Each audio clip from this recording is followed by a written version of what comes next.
sejam bem-vindos à Casa Bispa Lagarde.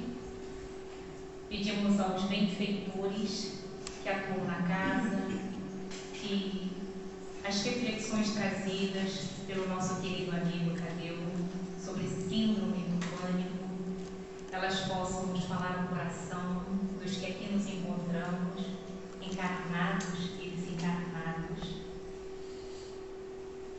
preparando-nos para a tarde de hoje. Nós vamos pedir ao Carlos Henrique para fazer a leitura de uma página.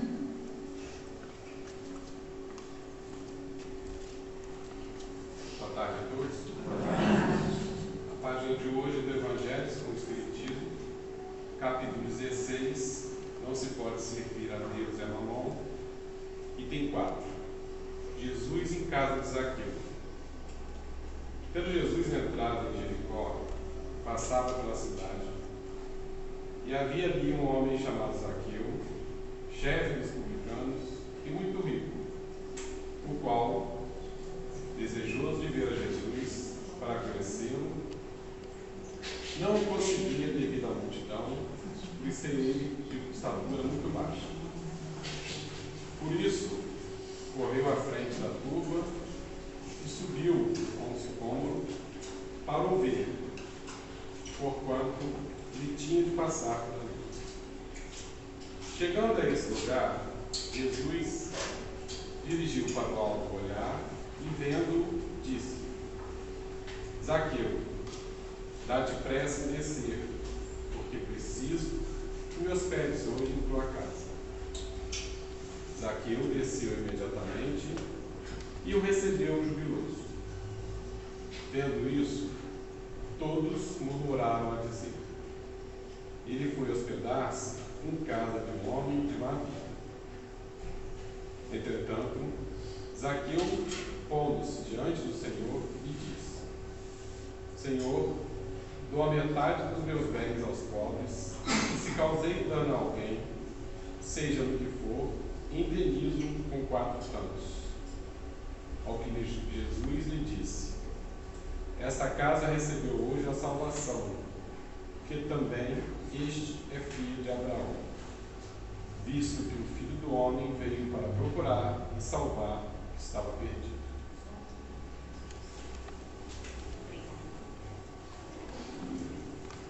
Nós vamos pedir a nossa irmã, Ana Verônica, para fazer a nossa prece inicial.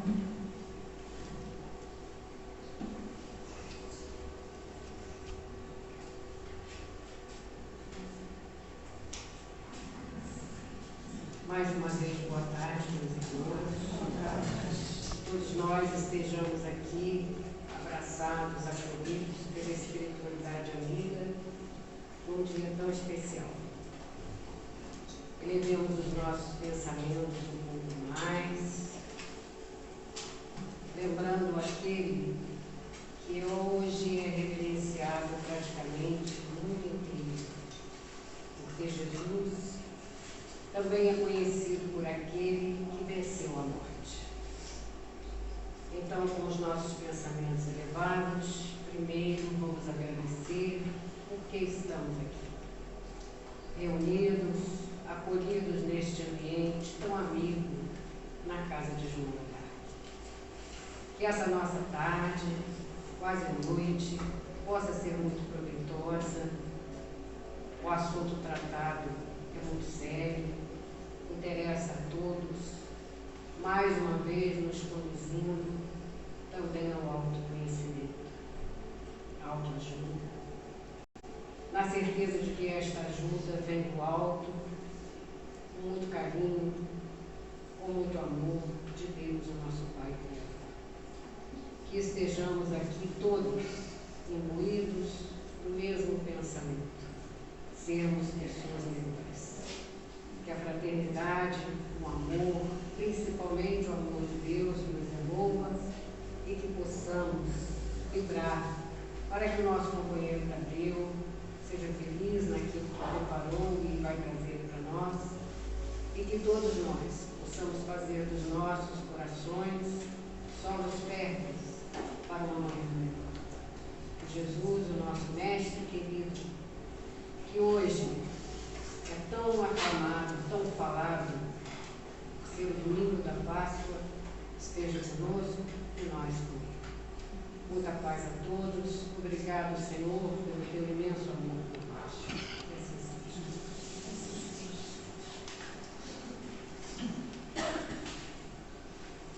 O nosso irmão Tadeu, ele vai fazer reflexões por 1 hora, então até às 18 horas. E depois será o estudo de casos e alguma pergunta, se for o caso. Não é isso, Tadeu? E nós encerramos no máximo até 18h30. Mais uma vez agradecemos a presença de todos. Pedimos que estejamos com os nossos corações elevados a Deus, a Jesus, para melhor usufruirmos deste ambiente de paz e de harmonia. E passamos a palavra para o nosso irmão.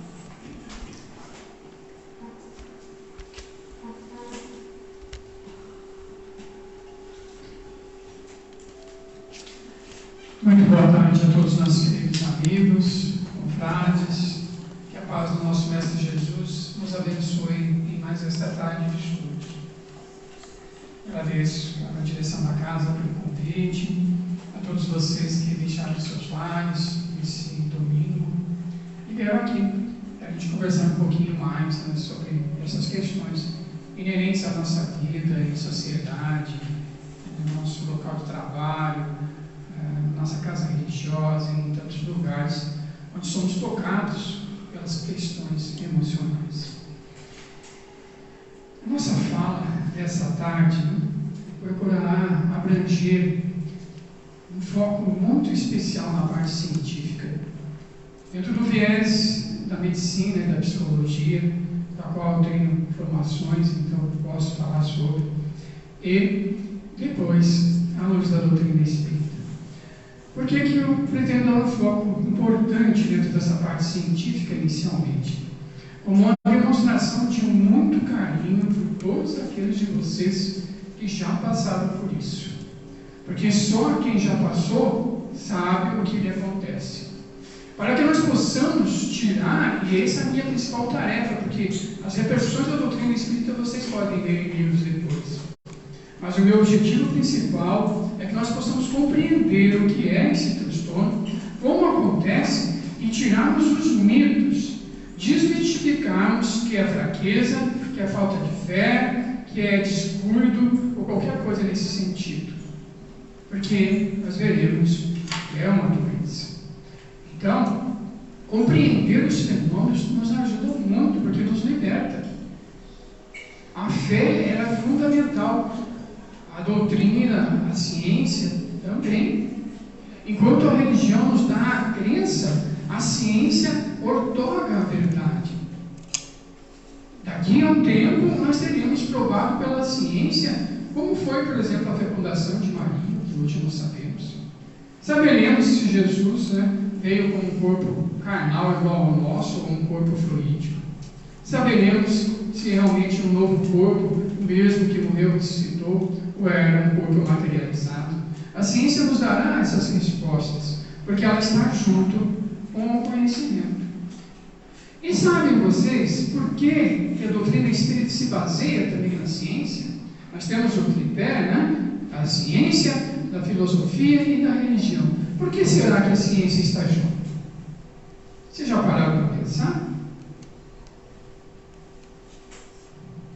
É justamente para nos livrar do fanatismo. É o conhecimento científico, aliado ao conhecimento religioso, filosófico, que nos dará um entendimento maior das coisas. Quantos irmãos nossos de outras denominações religiosas morrem hoje, vocês já devem ter conhecido pessoas que morreram de câncer, por exemplo, dizendo que Jesus lhes salvaria. Sem ter feito preventivo, sem ter ido no médico, sem aceitar os tratamentos. Dentro da doutrina espírita, nós temos um fanatismo grande, muitos que não se vacinaram porque acham que a vacina lhes faz mal. Quantos contribuíram com o fanatismo de onda de ódio no nosso país, que está trazendo frutos tão doloridos à nossa sociedade? Porque se esqueceram de Jesus, se esqueceram do princípio de tudo da fraternidade. porque preferiram tomar coisas sem evidência científica do que tomar aquilo que realmente é importante. Então, meus amigos, esse é o meu desafio hoje aqui, tirar os mitos, tirar as questões duvidosas. Então, vocês podem me perguntar o que quiserem a respeito disso, tá bom, meus amigos? E o nosso roteiro vai ser em cima disso. Pensarmos um pouquinho o que é o normal e o patológico, pensarmos um pouquinho da epidemiologia, da ansiedade, né? A neurobiologia do transtorno do pânico, os conceitos sobre transtorno de ansiedade generalizada, fobia social, transtorno do pânico, agorafobia, o tratamento que existe para isso, e aí nós adentramos, está um item ali, mas é enorme, né? Para a gente falar sobre as repercussões dentro da doutrina espírita. Por que coloquei ali, mas a conversa não é sobre transtorno do pânico, porque fobia social, agorafobia, que eu nem sei o que é isso. Porque dentro da psiquiatria, a psiquiatria divide os transtornos mentais em 3 grandes grupos.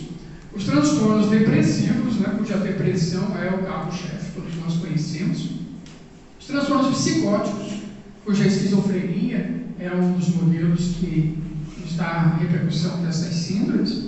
E os transtornos ansiosos, que são muitos, né, imensos. E o transtorno do pânico está ali dentro, né, do transtorno ansioso. Não tem como ter pânico sem estar ansioso, sem ser ansioso. E junto com o pânico está sempre agarrado, colado juntinho a fobia social, com ou sem agorafobia, que nós vamos conversar um pouco sobre isso.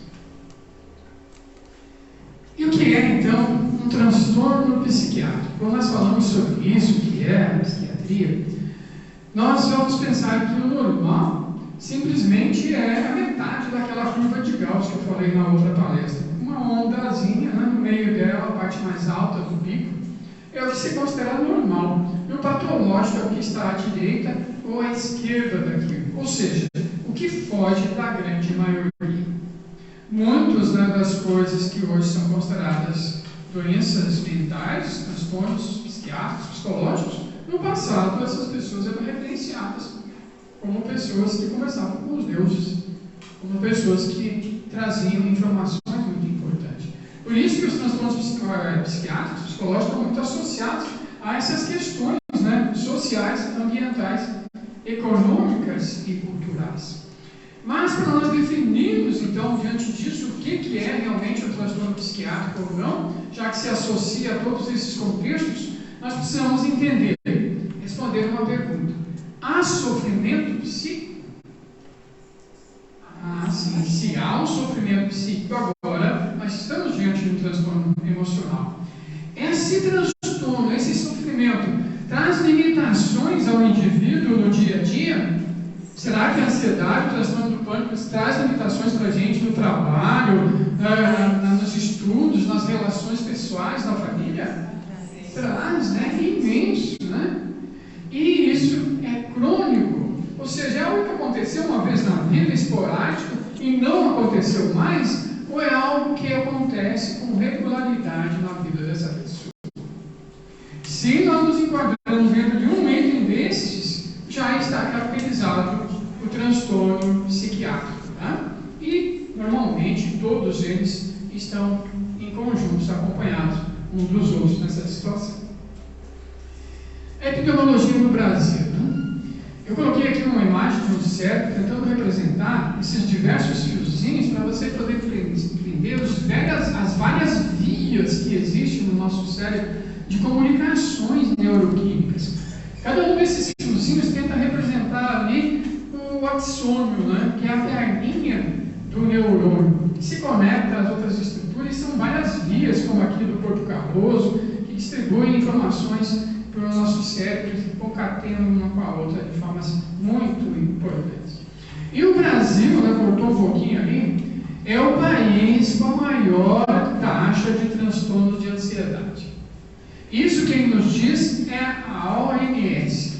9,3% das pessoas, ou seja, 18 milhões de pessoas, né, sofrem transtornos ansiosos. Nós somos o líder no mundo em ansiedade. Os transtornos, né, do pânico têm uma prevalência em torno de 0,4% a 4,2% na população mundial. É muito, né? Se nós pensarmos a quase 5% em alguns lugares, é muito, né? Pensando em 8 bilhões de pessoas no mundo.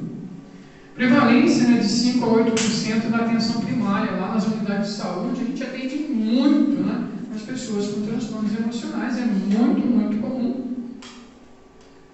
3 vezes mais frequente no sexo feminino.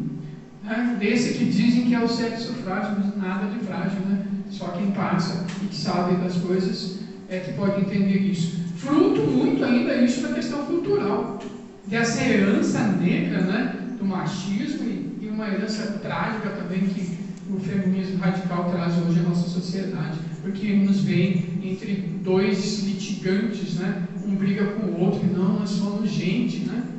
Nós temos que abolir machismo, feminismo e tudo mais e pensarmos em ser humano e nos amarmos, né, e respeitarmos como qual. Aí some tudo a questão de raça, de identidade, qualquer coisa nesse sentido.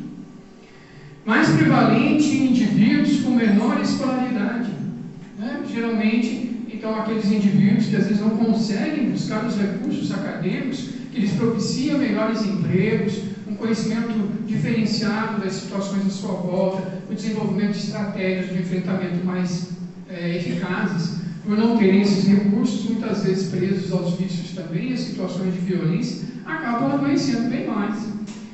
Entre 22% e 68% dos pacientes com transtorno do pânico têm comorbidade associada com uma depressão maior. Vejam bem, né, como nunca, também quase nunca está sozinho. Pessoas com transtorno do pânico têm outras comorbidades associadas. E a depressão é a principal associada. Já a agorafobia, ela é mais prevalente, né, está em torno de 6% na população do mundo, presente em 29% a 58% dos indivíduos com transtorno do pânico. Então, praticamente metade das pessoas que têm o transtorno do pânico sofrem de agorafobia também. Eu vou falar depois, explicar um pouquinho mais a agorafobia, tá? E ainda, outros indivíduos também sem transtorno do pânico passam por essas situações em torno de 1 a 4%. Dentro dos sofrimentos psiquiátricos, que a ansiedade é um dos carros-chefe, e que o transtorno do pânico nos conduz, um dos desfechos mais tristes que nós temos na sociedade é as altas taxas de suicídio. No mundo, né, é a segunda causa de morte. Entre os jovens, ali, normalmente de 15 a 29 anos, mas que está subindo muito. Pessoas mais idosas têm se matado muito também. No Brasil, em torno de 11 mil mortes por ano. É muita gente, né? Matam uma pessoa a cada 40 segundos. Será que é algo que nós precisamos nos preocupar? É muito maior do que o Covid. E isso está acontecendo há muito tempo. E a gente ainda não fala sobre essas questões. A cada 45 minutos, uma pessoa comete suicídio no Brasil. E nós precisamos identificar as causas, e os sofrimentos psicológicos, a ansiedade, a depressão, o transtorno do pânico e outros, são um dos principais contribuintes para essas tristezas que acometem a nossa sociedade, nossas famílias. As causas, então, dos transtornos psiquiátricos e emocionais, de onde vem isso, né? E elas têm várias origens, né? A questão genética. Nós sabemos hoje, da medicina, da psicologia, que uma das principais características da pessoa que tem transtornos psiquiátricos é uma herança genética. Dificilmente, quando a gente investiga, não vai encontrar o pai, a mãe, os avós também, com transtorno bipolar, com depressão, com pânico, outras questões. É uma alta probabilidade. Então, essa pessoa que tem um familiar que tem um transtorno emocional tem até 3 vezes mais chance de desenvolver a doença. Vocês terem ideia da importância da característica genética. O estresse é um fator também que atua muito, porque ele costuma desencadear esses circuitos nossos. As nossas estruturas mentais, psiquiátricas, psicológicas, né? Quando então com essa predisposição, é aquela ponte não muito confiável, sabe, que está com a corda fraca, as tábuas podres, que a gente tem que ter muito cuidado para passar por ela. Ela não resiste a passar com uma carga pesada. E as crises, como separações, divórcios, conflitos, morte de pessoas queridas, São esses estresses mais intensos, aquela estrutura já fragilizada, que muitas vezes é o que desencadeia todo o circuito. Tá? Doenças também, né, que alteram a nossa química cerebral, como tumores, derrames, várias outras questões que desorganizam a nossa estrutura neuroquímica, podem também desencadear as doenças psiquiátricas. E o uso de substâncias psicoativas, tão comum na nossa sociedade hoje. Maconha, por exemplo, gera esquizofrenia, sim. Eu já conheço, já atendi várias pessoas jovens, 22, 25 anos, esquizofrênicos, porque fumam maconha o dia inteiro, e começaram cedo. Ah, mas eu fumo faz 10 anos, não me deu nada. Se você não tem a predisposição genética, talvez você esteja mais protegido. Se você consegue fumar um baseado por dia, um por semana, você ainda está mais protegido. Mas antes de você experimentar, você não sabe se você tem a predisposição. Então, aquele que se arrisca nessas aventuras das drogas, ele está pulando um poço que ele não sabe se vai alcançar o fundo. Porque poderá sim desencadear todo o circuito. Uma pessoa me disse assim: eu fumei maconha quando eu tinha 13 anos, que fui na casa de um amigo. No dia que eu experimentei aquilo, eu disse para mim mesmo: nunca mais eu fico um dia sem. E ele não ficou, e aos 21 anos ele estava esquizofrênico. Para vocês terem uma ideia de quanto as drogas listas e ilícitas contribuem também para os transtornos psiquiátricos e emocionais. Quando nós pensamos no transtorno do pânico, nós temos que nos referenciar ao que nós chamamos em psiquiatria, psicologia, o circuito do medo. Existe uma estrutura no nosso cérebro, uma relação de várias estruturas que se associa ao que nós chamamos a esse circuito do medo. O principal responsável para isso é uma estrutura chamada amígdalas, que fica bem no meio do cérebro, que nós chamamos de sistema límbico. Não são essas amígdalas do pescoço, né, que a gente chama tonsilas, mas são duas estruturas muito pequenininhas, tamanho de um grão de feijão, duplas, uma em cada lado do nosso cérebro, que são associadas a esse circuito das nossas emoções. E aí, então, numa situação normal, nós vemos um estímulo agressivo, né? A gente está dentro da água e vê um tubarão, a gente está no mato e vê um leão, e aí vai chegar essa informação até lá o tálamo anterior, manda informações para o núcleo lateral da amígdala, essa informação chega ao centro da amígdala e que vai se conectar a essas estruturas, ao núcleo parabraquial, ao hipotálamo lateral, o núcleo paraventricular também do hipotálamo, e vai se associar ao lóculo cerebellus, hipocampo e outras estruturas.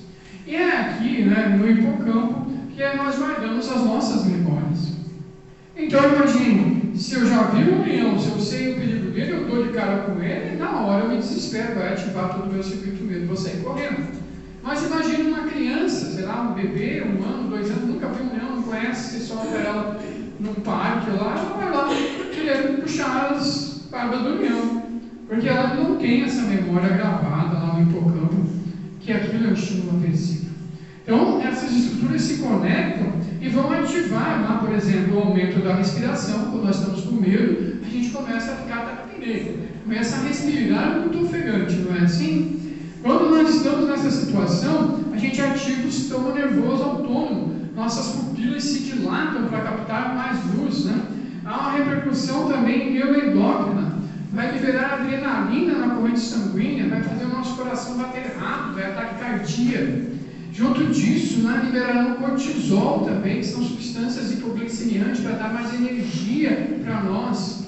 Vai acontecer uma série de repercussões, as mãos frias ou suadas, né, a respiração ofegante, aquele aperto no peito e um atordoamento, né, um medo, às vezes as mãos dormentes, né, há uma certa paresia nas mãos daquele que tem um ataque de pânico, porque ele respira tão ofegante que se intoxica com oxigênio. Respira oxigênio demais. Muito oxigênio depleta o cálcio que está nos nossos músculos. E aí os músculos ficam trementes, por isso que a pessoa treme e sente dormência no seu corpo. Ou seja, tem toda uma explicação neuroquímica para esse circuito.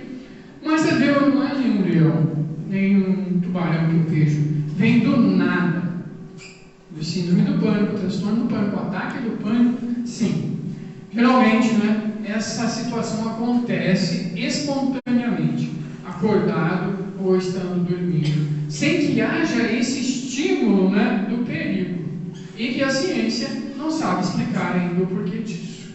Mas dentro da doutrina nós temos uma explicação, nós vamos falar um pouquinho depois. Porque os nossos pensamentos podem ser tão poderosos como um estímulo. A ansiedade é isso, 70 mil pensamentos por dia tem uma pessoa ansiosa. Então ela ocupa a sua cabeça o dia todo com pensamentos, e pensamentos trágicos, catastróficos, sempre de medo, né? Gerando uma verdadeira confusão nesses circuitos cerebrais. Aqui ainda coloquei algumas outras imagens, porque eu estou mostrando para vocês, é a ciência, não é o que Tadeu acha, tá? Eu só estou representando aqui a psiquiatria e a psicologia, não são palavras minhas, não são aquela banquinha do acha, que a gente adora de ir, são aquelas das pessoas que estudam e que o que tem de tecnologia mais avançada. Esse exemplo aqui, né, das estruturas do nosso cérebro, e mostrei ali uma tomografia. Essas figuras estão mostrando, por exemplo, no caso dessa tomografia à esquerda, na tomografia de cima é o grupo controle, pessoas saudáveis. Na tomografia de baixo é uma pessoa com depressão. Olhem o tamanho daquele círculozinho branco lá no de cima e o tamanho do círculo branco na imagem de baixo. Essas estruturas ali, chamadas hipocampo, ficam comprometidas, diminuem de tamanho. Então nós temos evidências científicas que os transtornos psiquiátricos causam sim alterações no nosso cérebro. As pesquisas mais modernas hoje mostram inflamações do cérebro das pessoas que sofrem transtornos psiquiátricos. Por isso a importância do tratamento mais precoce, por isso a importância de se cuidar corretamente dessas pessoas, para que elas não se tornem crônicas, né? Para que elas não sofram tanto. Então, alguma coisa aqui de evidência. Vou mostrar um pouquinho mais aqui. Essas imagens agora, do PET scan, mostra aqui para nós também dois cérebros. O cérebro da pessoa saudável e o cérebro da pessoa com depressão. Nenhum de vocês precisa ser médico ou neurologista para olhar para isso aqui e perceber que tem uma diferença enorme, né? Muita coisa tem de diferente.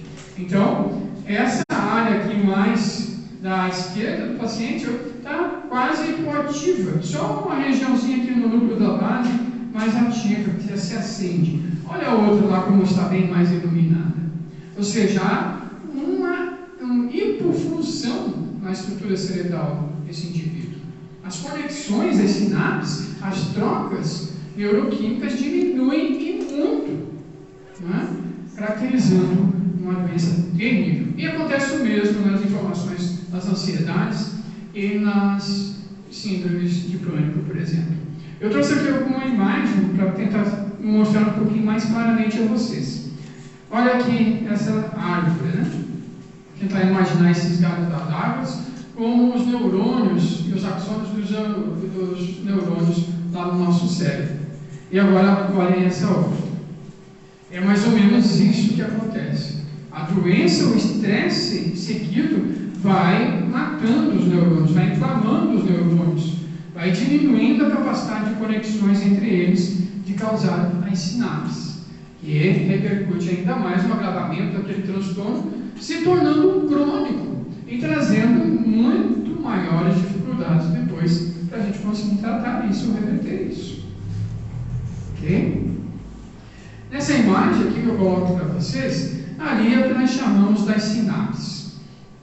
Nós temos sempre o neurônio anterior e o posterior, o pré-neurônio, o neurônio condutor, são vários os nomes, mas em síntese, né, as informações chegam a um neurônio e precisam passar para o outro.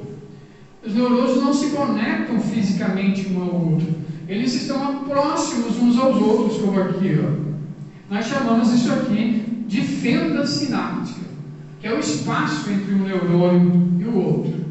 E quem faz com que a informação saia deste para esse são os neurotransmissores, que são essas bolinhas que estão ali.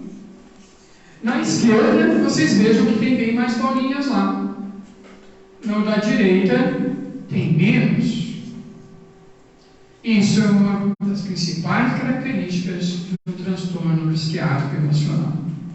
A diminuição de substâncias, né, que nós vamos falar daqui a pouco, noradrenalina, norepinefrina, serotonina, GABA, vários neurotransmissores, é que faz com que diminuam as conexões cerebrais e os transtornos apareçam. E nós adoecemos. Mas olha agora como isso é interessante. Nós podemos diminuir a produção dessas substâncias no nosso cérebro e adoecemos, como nós podemos adoecer e diminuir a produção dessas substâncias. Vou dar um exemplo. Alguém, da sua família ali acaba desencarnando, alguma situação que tenha acontecido. E então, aquela pessoa, a partir de um evento externo, começa a ficar triste, preocupada, não quer sair de casa, não quer voltar para suas atividades, etc. Vai diminuindo a produção dos neurotransmissores e adoece. Como a pessoa saudável fica doente e pode, através da doença, diminuir a produção desses neurotransmissores. Então, as duas vias são verdadeiras, Tanto as questões de cunho psicológico como as questões fisiológicas podem afetar a produção dessas substâncias e, afetada a produção delas, influenciará diretamente no nosso estado emocional. Acredite, amigos, a mudança disso muda a nossa vida completamente. Completamente. Quando nós pensamos no síndrome do pânico, o transtorno do pânico, nós estamos diretamente falando de um neurotransmissor chamado GABA. Esse é o neurotransmissor responsável pela nossa calma, pelo relaxamento. Nós dizemos que ele é um neurotransmissor inibidor, porque o nosso circuito está sempre querendo ser ativado, o nosso circuito do cérebro ativando.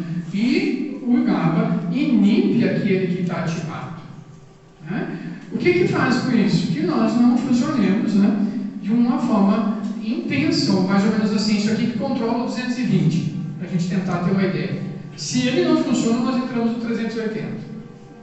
E que é aí, o que é uma síndrome, um ataque do pânico? É uma visão exacerbada, aumentada, uma distorção da realidade diante de um perigo que nós acreditamos que não existe, mas que a pessoa sente com todo o furor das suas emoções. Então está aqui a cadeia, os aminoácidos que compõem, das moléculas que compõem essa substância, o GABA, e ele é um dos principais responsáveis, então, por esse equilíbrio nele para causar a síndrome do pânico.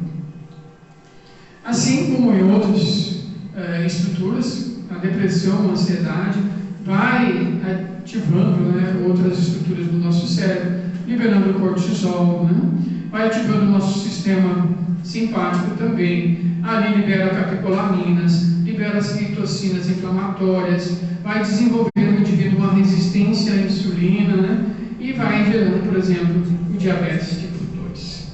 Tão comum, Veja bem, uma crise de estresse, uma crise de ansiedade, talvez não faça muita diferença. Agora, uma pessoa que vive isso há anos, sendo bombardeada por todas essas substâncias desnecessariamente. Ele não está numa guerra, ele não está no meio, lá na Ucrânia e na Rússia. Ele está em casa, está no seu trabalho, mas vivendo e sentindo no seu corpo todas as repercussões como se estivesse no meio de uma guerra.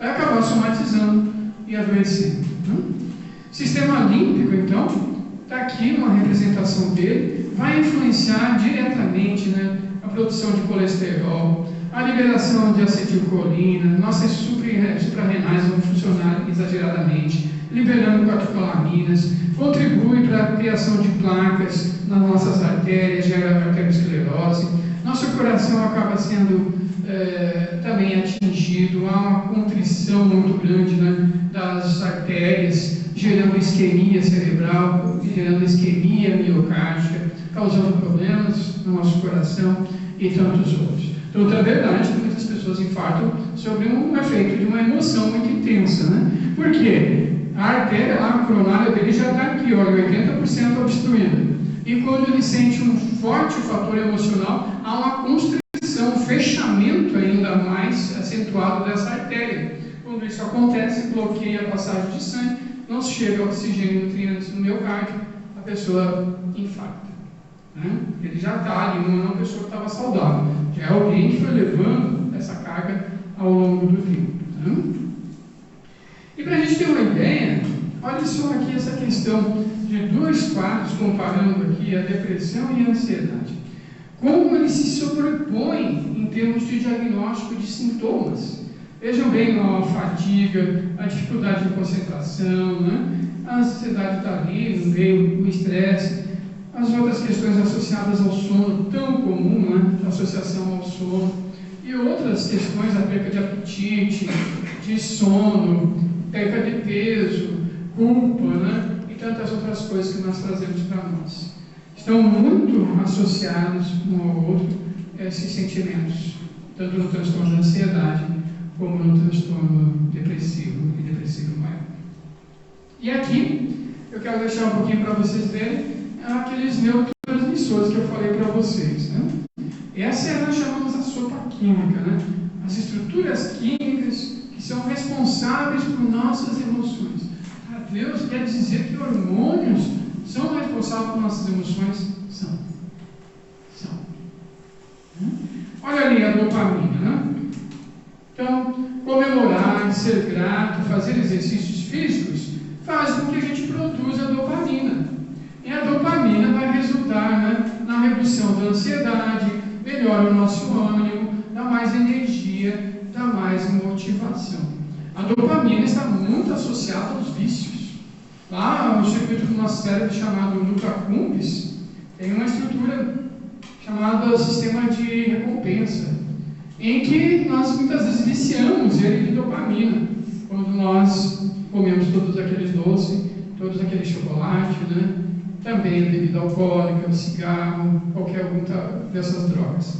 Libera no nosso cérebro uma quantidade enorme de dopamina, que vai dar aquela sensação de prazer e de bem-estar.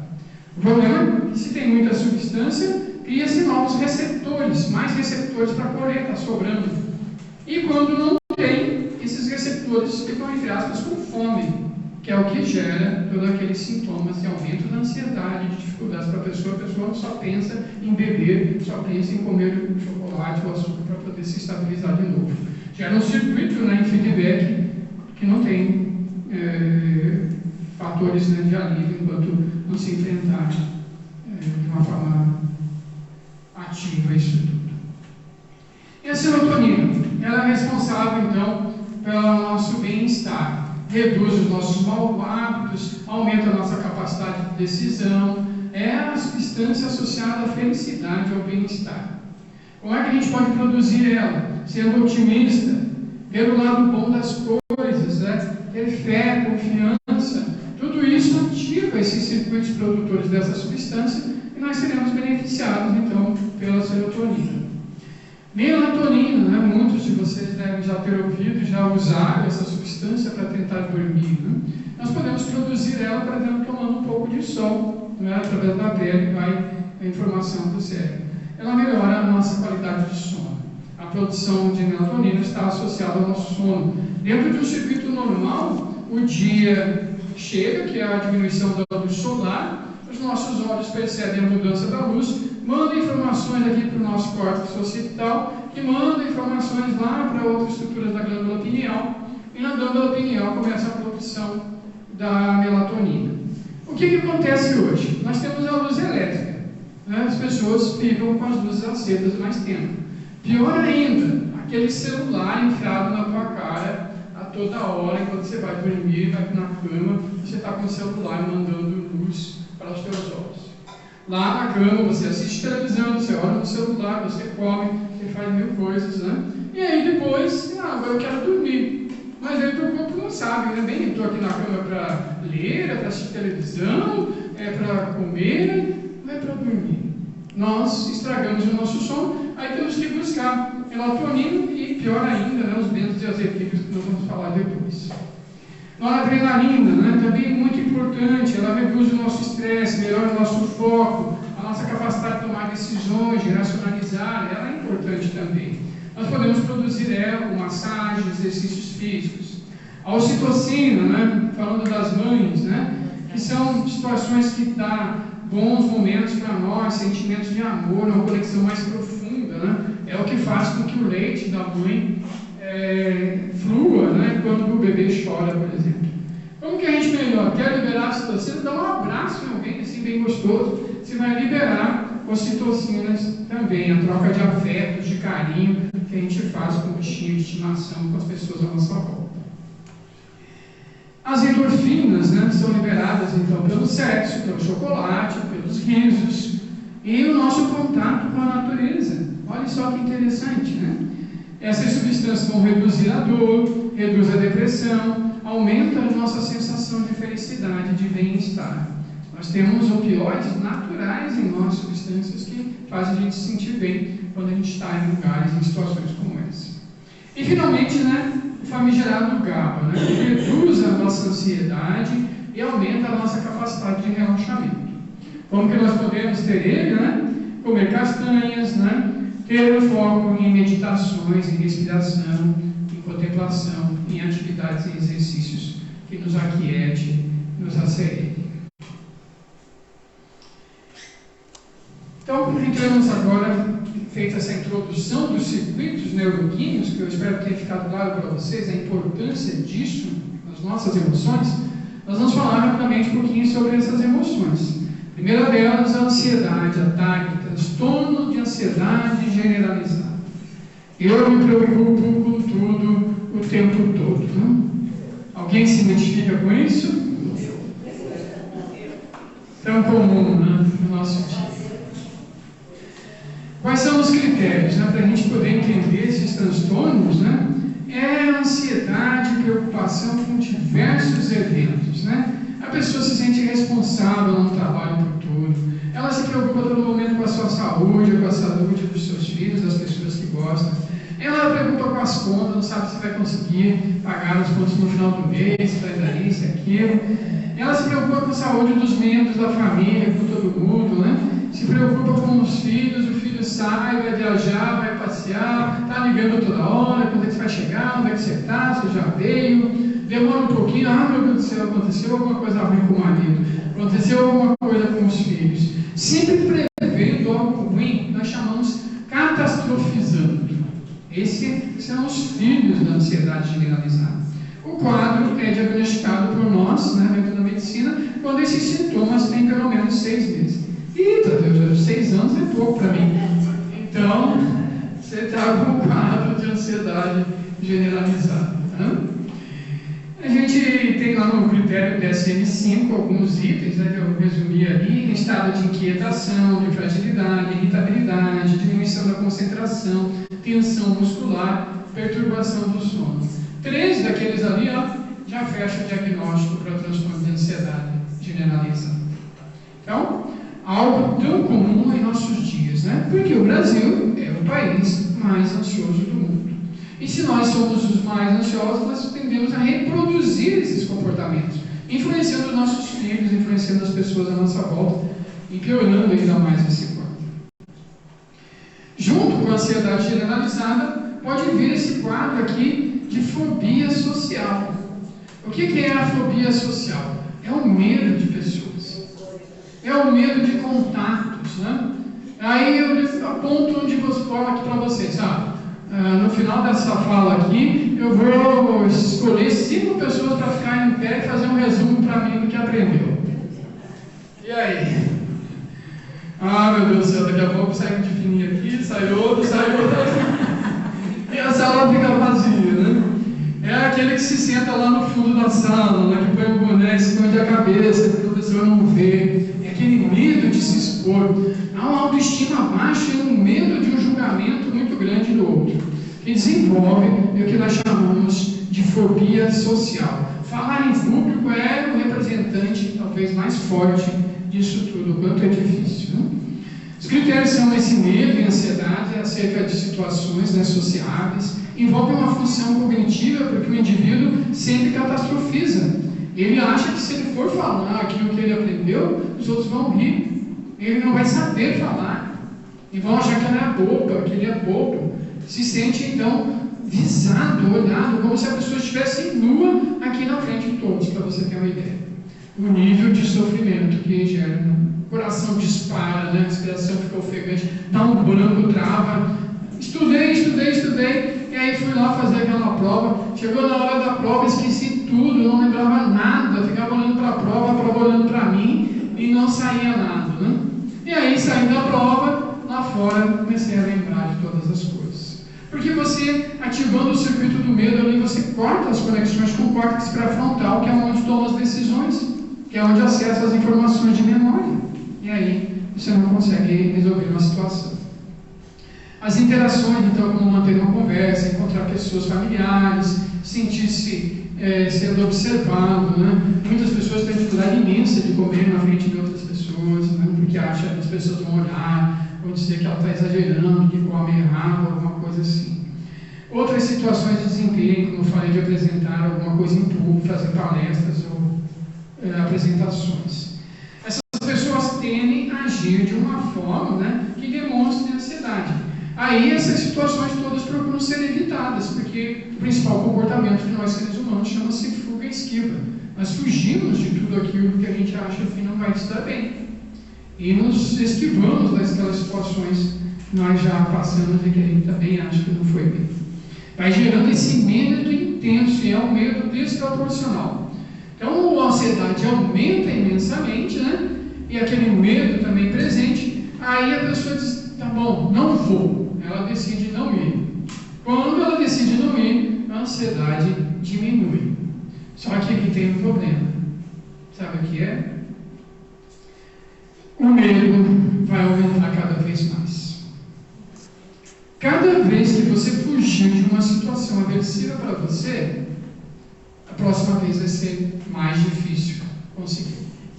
E a próxima vez que você fugir, mais difícil, e mais difícil, e mais difícil. O medo cresce e se torna gigante, porque você não foi capaz de enfrentar da primeira vez. Por isso, né, que o enfrentamento é a cura. Quando nós enfrentamos, quase sempre, mas era só isso, foi tão simples, tão fácil. Né? E a gente se liberta, se livra. Quando a gente não enfrenta, a gente faz o medo aumentar, nos frustramos, nos sentimos um lixo, incapaz, e só pioramos essas situações associadas a fobias. Esses sintomas também têm que estar pelo menos 6 meses para que a gente possa diagnosticar o quadro de fobia social. O ataque do pânico, então, o que é ele? É justamente o envolvimento dessas situações todas que nós falamos. Um ataque, eu estou falando em ataque, depois eu vou falar em transtorno ou síndrome, para a gente ver a diferença. O ataque é uma situação, então, que ela pode estar presente, geralmente, nas situações de ansiedade. Uma pessoa ter uma crise de ansiedade, ter um ataque de pânico, muitas vezes as coisas estão muito próximas. E quem chega a ter um ataque de pânico, provavelmente passou antes já por crises de ansiedade. Né? Estima-se, então, que os ataques de pânico ocorram em 20% das pessoas. Olha como é alto esse índice, né?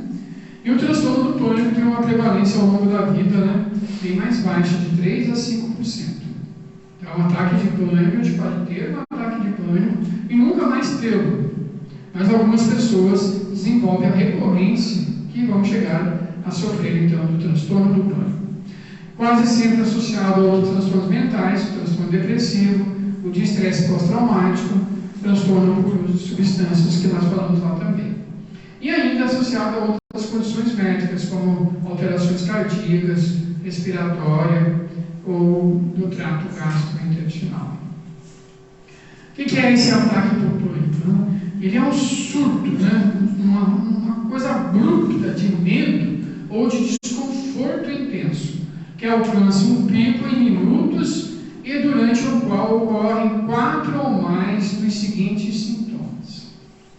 Palpitações, né? Coração acelerado, taquicardia, é o carro-chefe, todo mundo fala, né? O coração parece que vai explodir.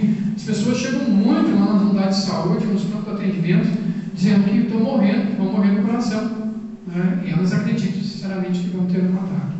A sudorese, né? As mãos vão estar suadas, a testa suada, muito comum. Tremores ou abalos no corpo também acontece com frequência. A sensação de falta de ar e de sufocamento é muito grande, né? Sensações de asfixia, que a pessoa não consegue respirar, ela acredita e tem certeza que não consegue respirar. E, na maioria das vezes, são enganações. Por exemplo, uma pessoa um dia me disse assim, Eu acordei à noite em desespero, numa crise de ansiedade e de pânico. Eu sentia que o meu nariz estava trancado e eu não conseguia respirar. Eu fiquei apavorado, eu fiquei em crise, em pânico e me escrevendo tudo isso, né? Aí, depois de ele ter falado, contado as coisas, eu falei para ele: meu amigo, diz uma coisa, você já ficou resfriado alguma vez? Ele: sim, não tem que não, porque você está perguntando, falando aqui de pânico, você me pergunta se eu fiquei resfriado. Então, você já ficou? E alguma vez as suas narinas ficaram obstruídas? Ficaram. E você morreu por causa disso? Não. O que você fez? Eu respirei pela boca. Mas vejam como a pessoa, na hora da crise de pânico, entendia que as narinas estavam obstruídas e não conseguiam raciocinar e pensar que só respirar pela boca. É isso que causa, na hora do pânico, da crise, a pessoa não consegue raciocinar para entender que aquilo não tem sentido de uma forma mais evidente, né, que é uma criação mental nossa. Essa dor, o desconforto do tórax, né, que confunde tanto com infarto também, sensações de tontura, instabilidade, vertigem, desmaio, calafrios ou ondas de calor, essas parestesias que eu falei, de formigamento pela debilitação do cálcio nos músculos, desrealização, que são sensações de perca da realidade ou despersonalização, a pessoa não consegue nem sentir enquanto indivíduo no ser humano. Medo de perder o controle e enlouquecer, é muito comum as pessoas falarem isso, né? Eu tinha medo de enlouquecer, eu tinha medo de perder o controle e não conseguir fazer as coisas. E o medo de morrer, né? É muito comum. Na maioria das vezes, quando elas chegam no pronto-socorro, elas já se sentem mais tranquilas, porque aí elas estão lá, sabem que tem todo o suporte, e aí melhora. Ou então a gente ajuda lá com diazepam, alguma medicação que vai auxiliá-la a ficar mais tranquila. Quase sempre vai estar associado a uma briga, um desentendimento com o namorado, com os pais, ou alguma coisa nesse sentido. Mas o ataque, então, é esse surto abrupto de medo com um desconforto intenso, que alcança esse pico, né, em minutos, e do qual pode acontecer essas situações aqui, que geralmente são muito rápidas, tá? Passam rapidamente. Se você não fizesse nada, e tem técnicas para isso, para a gente poder melhorar. E o transtorno do pânico? Então, para poder a gente caracterizar esse transtorno do pânico, nós temos que ter esses ataques recorrentes e inesperados, seguido, né, por um mês de apreensão e preocupação persistente a respeito de ter novos ataques, novas crises de pânico, e também das consequências que ela pode trazer para a vida da pessoa. Acaba acontecendo uma mudança desadaptativa, né? A pessoa começa a mudar as suas rotinas, as suas atividades, por medo, né, de que ela venha a ter uma crise de pânico em público, na rua, em algum lugar, e começa então a gerar os comportamentos de evitação e de esquiva. Tem que, para caracterizar esse diagnóstico, esse quadro, a gente descartar o uso de substâncias psicoativas, porque elas também podem desencadear essas crises de pânico, por exemplo, pessoas, uso de cocaína, comum que tem esses eventos. E a tal agorafobia, entendeu? De onde vem isso, né? A agorafobia, ela então é esse medo ou evitação associada a lugares, né? E geralmente estão associados a transporte público, a permanecer em espaços abertos, a sair de casa sozinho ou ficar em meio a uma multidão. Por que o nome agorafobia? Vem lá da Grécia, né? Aquela região ali, o mercado público que tinha junto ao templo lá, era chamado Ágora, né? Era um lugar de muitos mercadores e de muitas pessoas. E é ali que se notou já, naquela época antiga, as pessoas ficarem em pânico porque tinha muita gente ali naquele lugar. E aí veio o nome de agorafobia. Há uma cognição, então, um pensamento dizendo, né? Se eu passar mal, não vou conseguir escapar. Eu não vou ter ajuda. Pessoas com esses transtornos, quando conseguem enfrentar, por exemplo, a muito custo ir num restaurante, adivinha onde ela vai sentar? Isso mesmo, né? Perto da porta, de frente para a porta, pensando no jeito dela escapar, se qualquer coisa ruim acontecer, né? Por isso a dificuldade de ficar dentro de um ônibus cheio, né? Por isso a dificuldade de um elevador, por isso a dificuldade de um avião. E aí, se eu passo mal dentro do avião, eu posso abrir a janela e me jogar. Não dá, né? E aí a pessoa não embarca, não entra, não consegue fazer viagens, sair em lugares distantes, né? Tem pessoas que eu atendo que têm neurose, assim, eu não posso viajar, porque se eu viajar, vai que eu não consigo fazer xixi. E aí, se eu não consigo fazer xixi, o que vai ser da minha vida? As cognições mais estranhas que a gente pode pensar acontecem nas pessoas. Ela utiliza a sua vida, é empresário, precisa viajar e não consegue, porque ele tem medo de não conseguir fazer xixi em outro banheiro que não seja o dele, por exemplo. Né? E vamos criando as situações de evitações. Essas situações da agorafobia são ativadas, né?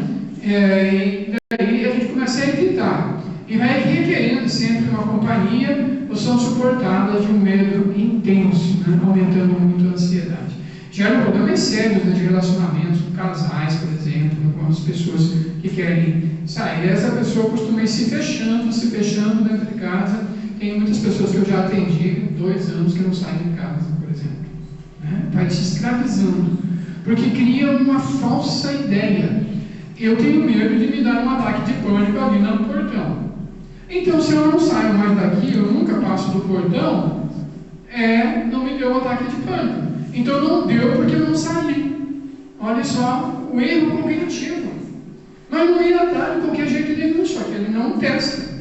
Ele só acredita que não deu porque ele não saiu, porque ele não foi ao supermercado, porque ele não pegou o ônibus, porque ele não fez isso, não fez aquilo.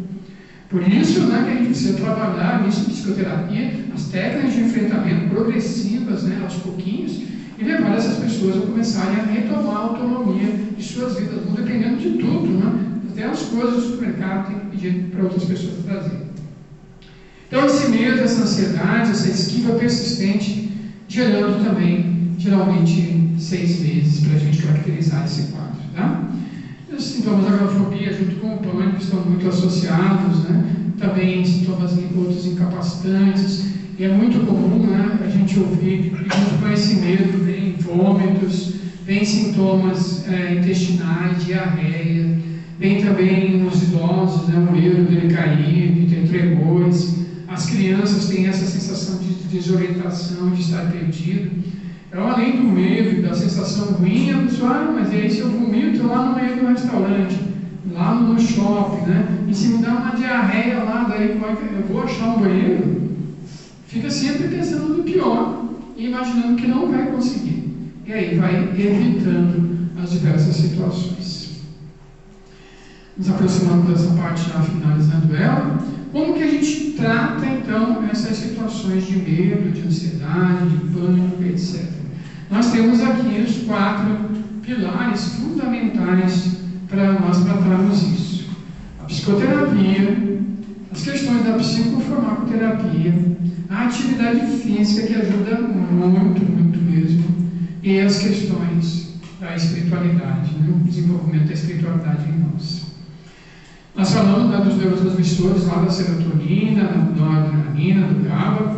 Todos, né, os tratamentos farmacológicos eficazes, eles acabam se baseando num ou mais desses sintomas aqui. Esses neurotransmissores são vias dentro do cérebro que a gente tenta atuar, né, com as medicações, ou no sistema serotonético, ou noradrenérgico, GABAérgico, ou associação deles conforme o tipo de medicação que a gente vai utilizando, tá?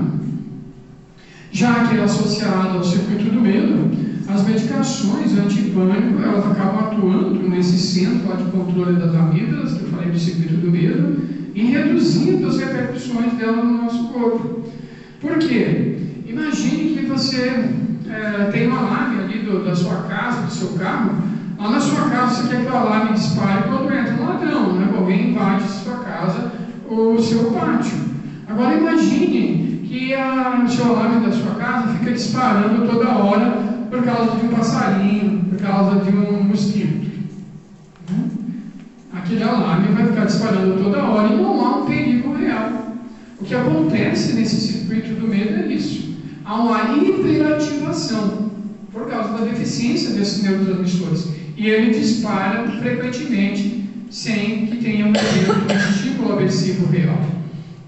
As medicações antipânico vão agir nesse circuito, restabelecendo os neurotransmissores e retomando a normalidade. Então, tem tratamento, sim.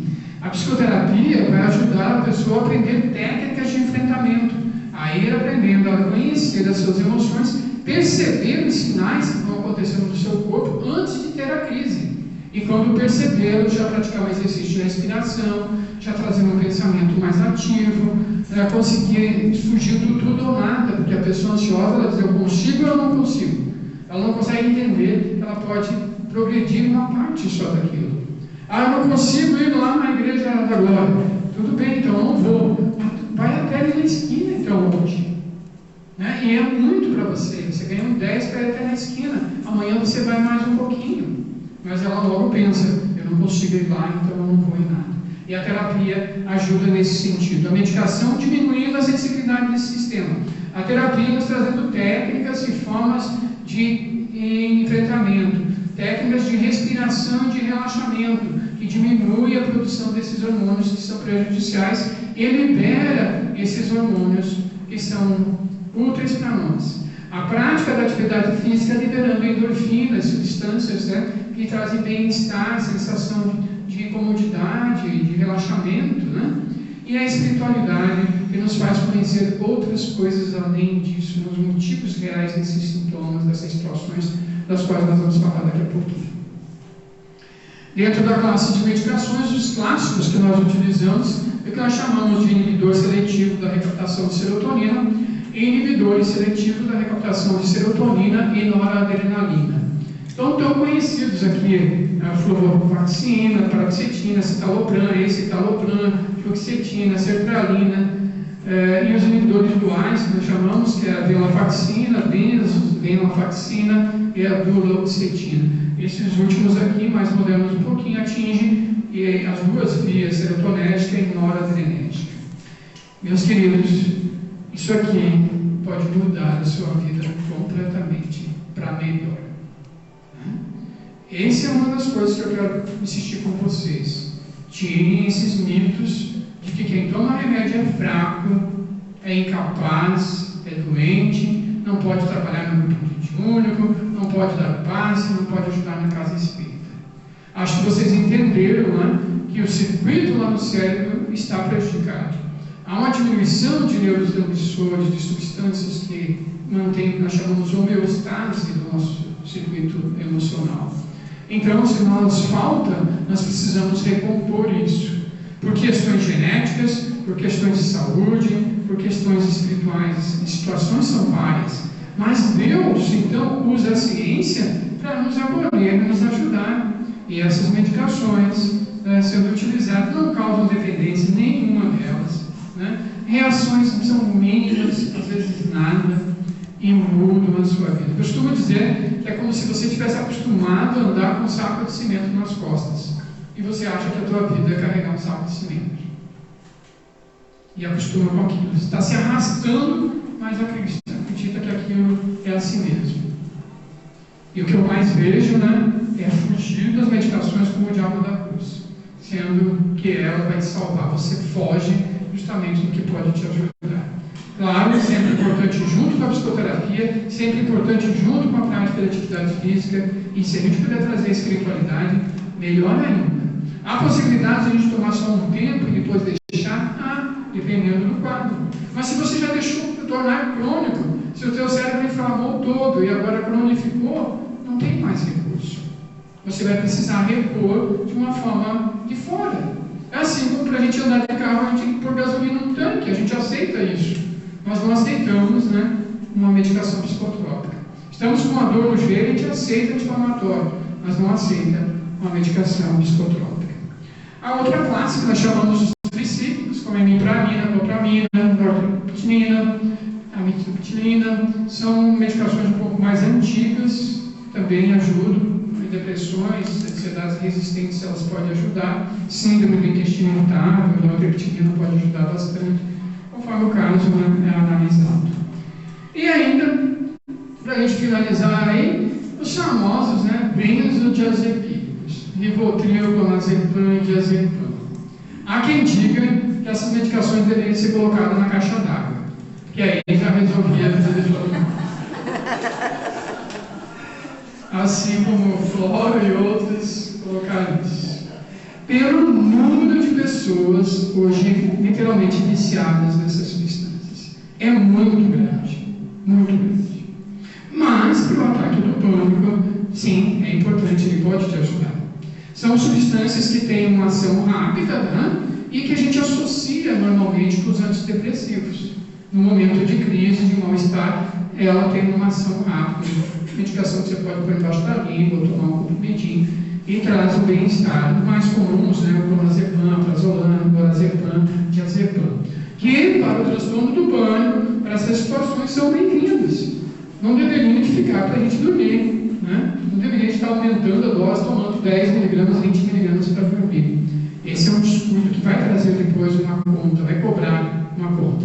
Mas, no uso do transtorno do pânico, medicações muito eficientes e eficazes. Ou seja, a medicação em si ela não é ruim em momento nenhum, desde que bem colocada, bem adequada à situação que nós precisamos, né? Nós encerramos essa primeira parte, então. Eu gostaria de saber de vocês se a gente compreendeu, né, o que é o transtorno do pânico. Toda a associação neuroquímica, né, a orientação, a influência genética do meio, das situações todas em que nós estamos inseridos. Gostaria de perguntar se nós compreendemos quais são as repercussões, né, no nosso corpo físico e as repercussões comportamentais na nossa família, no nosso estudo, no nosso caso religioso, na nossa vida em si. E se nós compreendemos, né, que existem sim formas de tratamentos muito efetivas, que se a pessoa seguir direitinho, não terá mais crise de pânico, não terá crise de ansiedade, vai ter uma vida muito mais simples, muito mais fácil. Tudo bem? Alguma pergunta a respeito dessa primeira parte? Eu quero perguntar, Tadeu, assim, Pode olhar de casa. Sim, pode perguntar. Então, uma pessoa com esse transtorno de pânico... É melhor ficar em pé, Tadeu, para ouvir? Dá para ouvir? Eu estou ouvindo. Está ouvindo? No caso, uma pessoa com esse transtorno todo, vem já vindo há vários tempos, né, vamos dizer, os anos que você falou, e, por exemplo, assim, como é o acolhimento do pai e da mãe? Essa pergunta cabe muito, né? Por isso que, em primeiro lugar, esses pais e essas mães precisavam estar aqui nesse momento, né?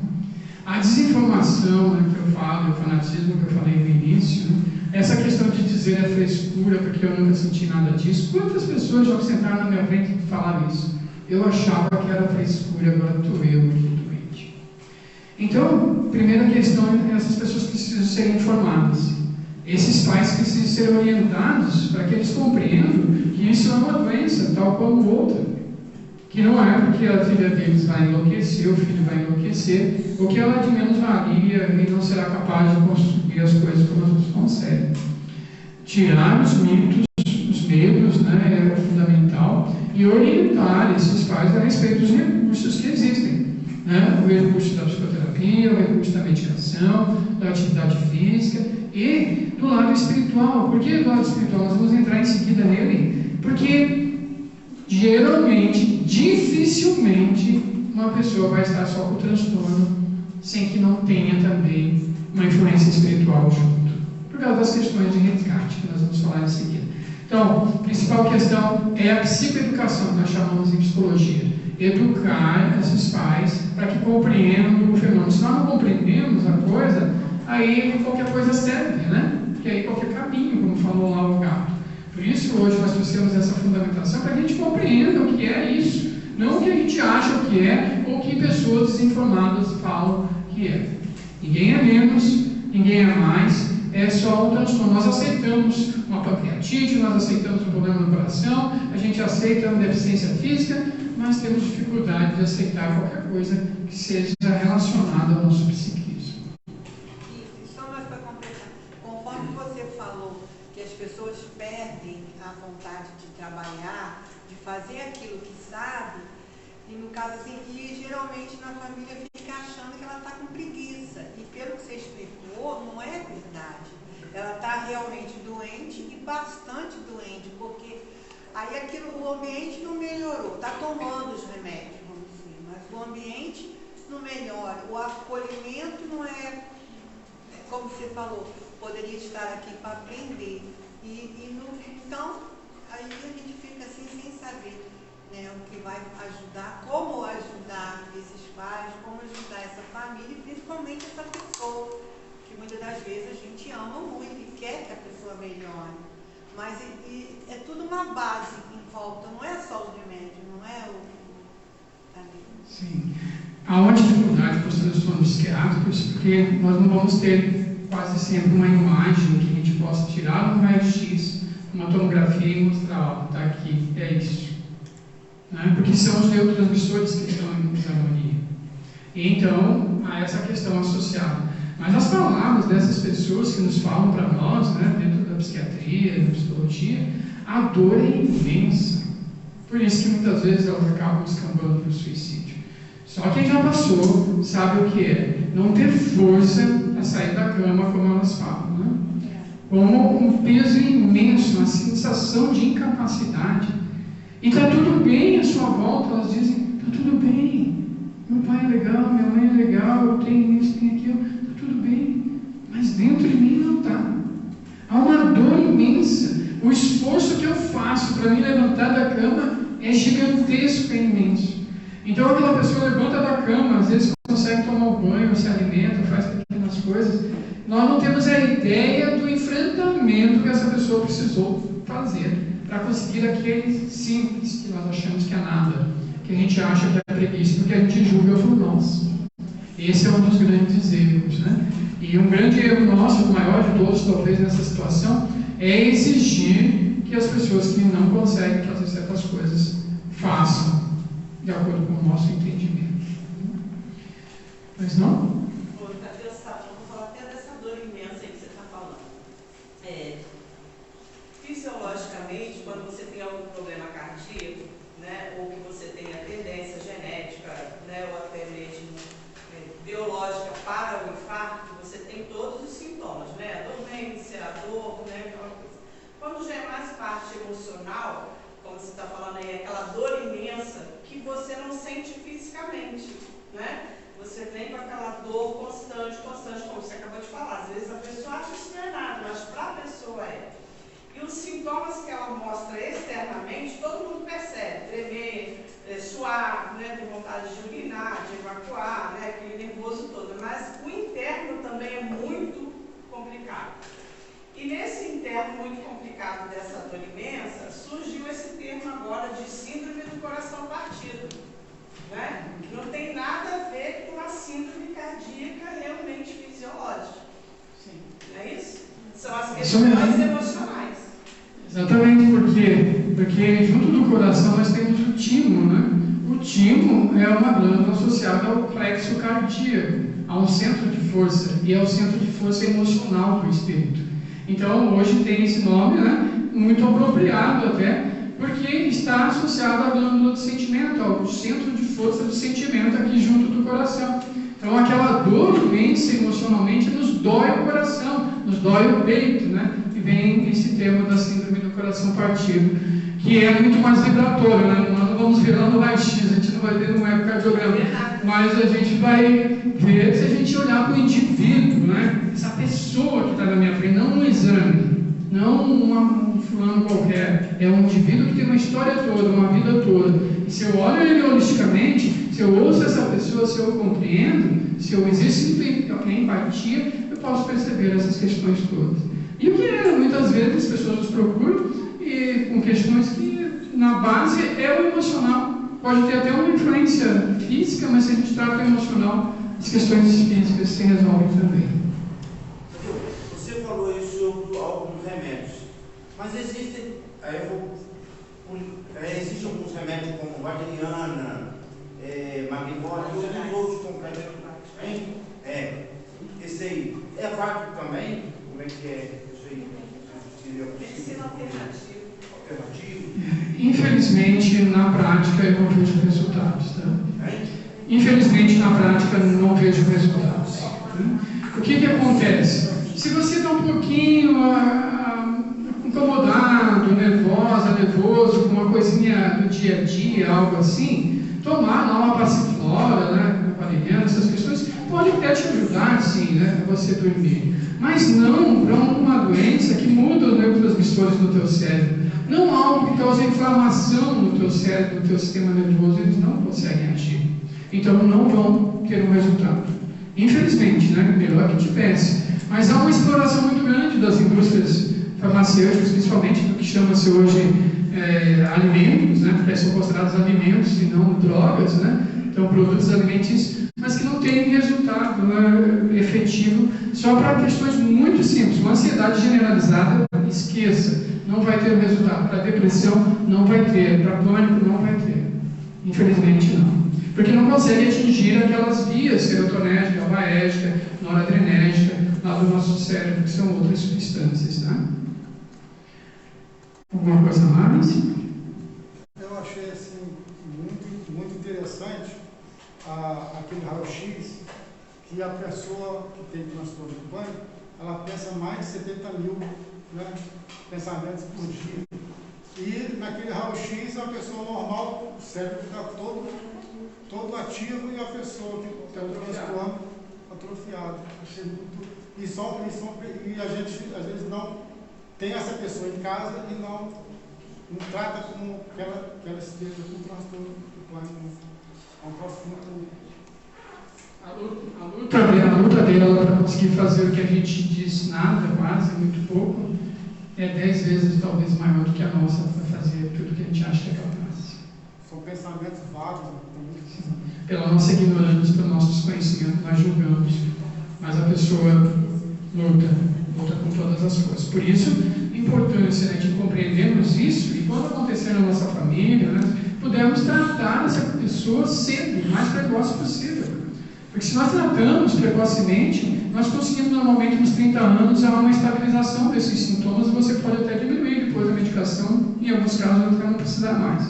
Agora, se a gente não trata precocemente, a maioria desses transtornos acontece ali no final da adolescência, 20, 22 anos, o transtorno bipolar, por exemplo, costuma aparecer muito ali 21, 22 anos. Se a gente não trata nessa época, essa inflamação cronifica. E aí, fica muito difícil, né, para essa pessoa levar uma vida toda, né, carregando esse saco de cimento nas suas costas. Tadeu, sou professora, trabalho com adolescentes. Ano passado foi o retorno total de todos os alunos. E como eu trabalho com adolescentes, tiveram vários casos de crise de pânico. Eu trabalho com Rio das Flores. Muitos casos de crise de pânico, tanto que nós chamamos o CAPS lá em Rio das Flores, fizemos várias palestras com a psicóloga Thaís, tudo mais, com a Bruna Ferraz também. E eu queria saber de você o seguinte: quando nós chamávamos os pais para fazer um encaminhamento, a maioria dos pais não percebiam que eu vou falar as adolescentes porque foi apenas um caso masculino. Como você falou, aí a maioria era meninas. A maioria dos pais não percebiam dentro de casa essas meninas com depressão, porque nós conversávamos com as meninas, depressão, essas crises de pânico em casa. Será que o aumento desses casos de crise de pânico, de depressão nos adolescentes, é também um pouco dessa desestruturação familiar? Sim, com certeza. Vou perguntar para vocês: aonde passam o maior tempo os jovens, os adolescentes hoje em casa? Onde que eles ficam a maior parte do tempo? Dentro do quarto. Aonde ficam os pais hoje desses adolescentes a maior parte do tempo? Fora de casa, né? Trabalhando em outros lugares. Né? Então esses indivíduos, esses adolescentes, vivem dentro do quarto, conectado ao quê? A uma tecnologia que lhes permite conversar com qualquer pessoa no mundo inteiro, ter acesso às informações que desejarem. Mas vão se fechando dentro de um ovo, dentro de uma casca. A nossa geração, nós 200 aí, né? Como que era a nossa época? Não era lá na rua, não era brincando, não era correndo atrás de bola, inventando coisas, correndo pelos campos, morando nos pés, tomando banho de chuva, mexendo com bicho, etc. Né? A gente exercitava as relações sociais, né? Chamava de feio, a gente já puxava no cabelo, jogava uma perna, brigava, se resolvia, né?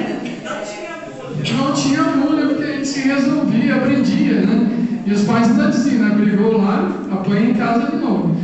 Então, nós desenvolvimos o que nós chamamos de técnica de coping, que são estratégias de enfrentamento. Aprendíamos a enfrentar as situações. A pandemia fortaleceu isso, porque aqueles indivíduos que já tinham uma relação com a agorafobia, uma relação difícil com a baixa autoestima, com essas dificuldades de relacionar-se com o outro, de se sentir capaz e inteligente, agora ficou 2 anos dentro de casa, onde as provas, tudo ela fazia copiando e colando na internet, onde ela não precisava assistir aula nenhuma, porque ela enganava o professor, botava a rodar lá e nem sequer assistia. Eles abandonaram o estudo no Brasil, ficou abandonado. Agora tudo isso acaba. Se eu não me sentia capaz antes, agora com todo esse recrudescimento da preguiça, da facilidade, eu tenho que voltar para um lugar, de novo no meio de pessoas, de novo alguém lá me ensinando, de novo alguém me cobrando, de novo fazendo prova sozinha, e etc, etc, etc.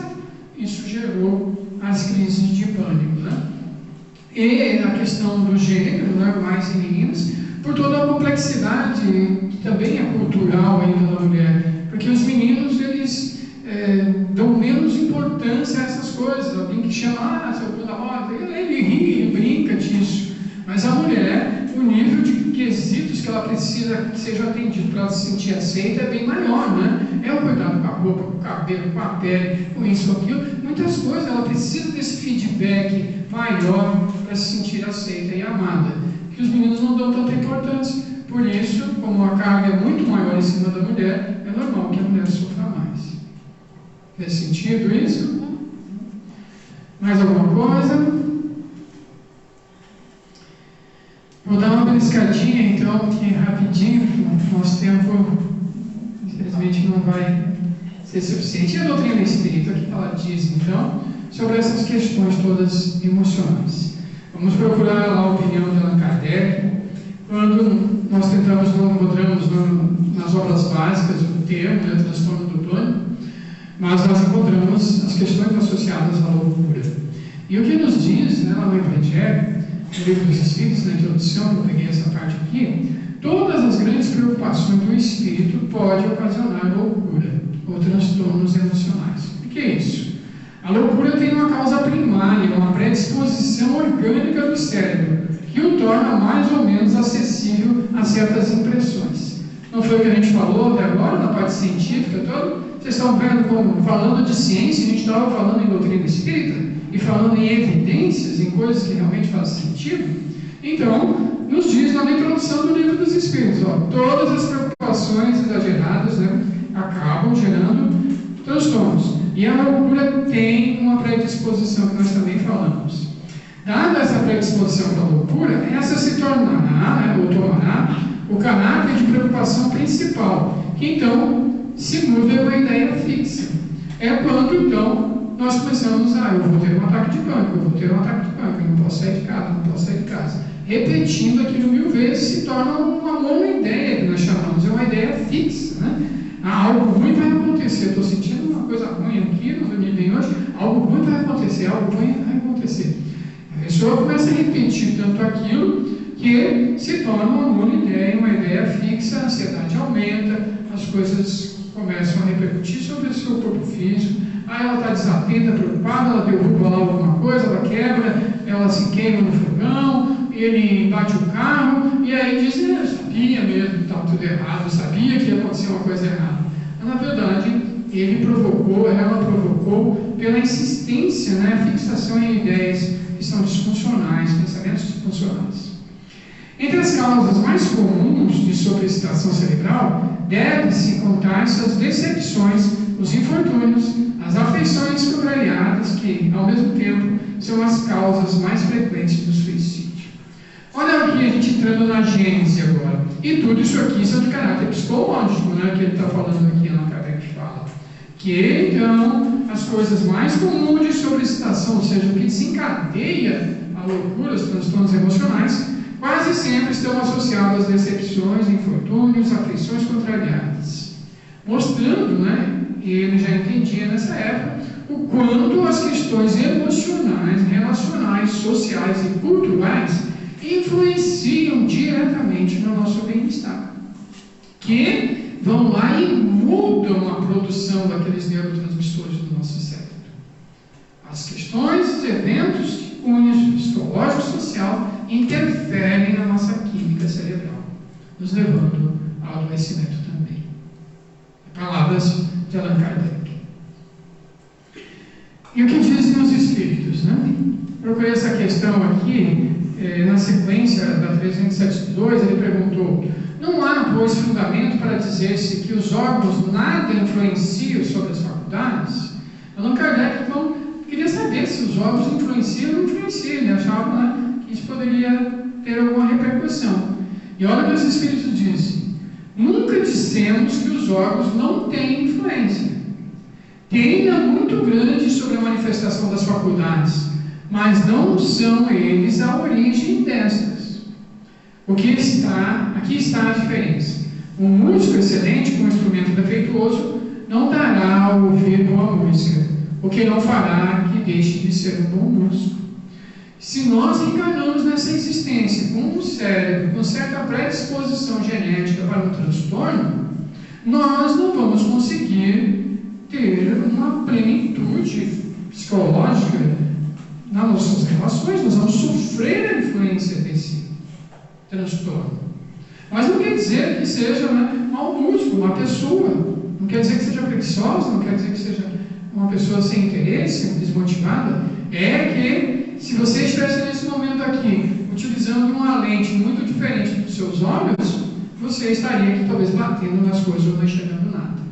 E você enxerga com perfeição, mas diante daquelas lentes não consegue. Por isso, né, que sim, o organismo influencia. E por que isso acontece, né? Importa que se distinga o estado normal do estado patológico. No primeiro, o moral vence os obstáculos que a matéria lhe opõe.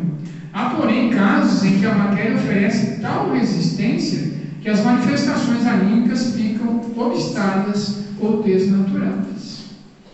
Por que isso acontece? Então, o cérebro bloqueia a expressão do espírito e ele vai sentir e repercutir na sua vida tudo isso. Vai repercutir sim, mas aí entra a lei de causa e efeito, né? Nem um fio de cabelo cairá de nossas cabeças sem que seja vontade do Pai. Na verdade, né, tudo que nos acontece vem em nosso proveito. E se esse indivíduo hoje sofre as consequências dessa estrutura fisiológica e o impede de manifestar-se perfeitamente no mundo, é porque ele provavelmente desarmonizou essas estruturas nos seus comportamentos de queda no passado.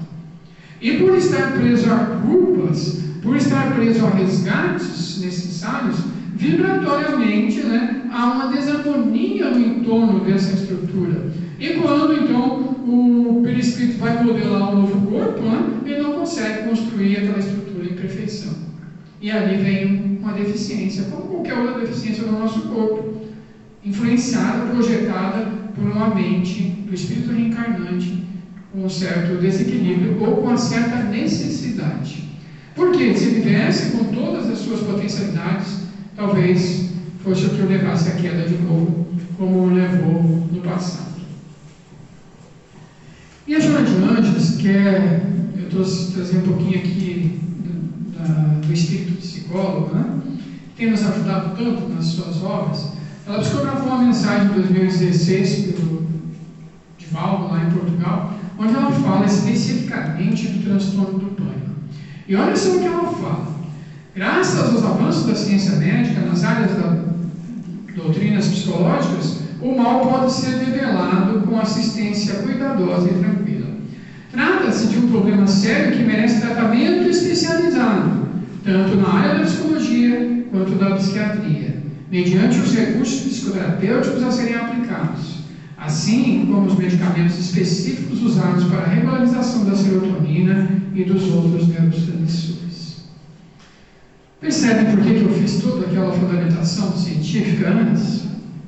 Percebe que a Joana de Ângeles está falando o que eu falei até agora?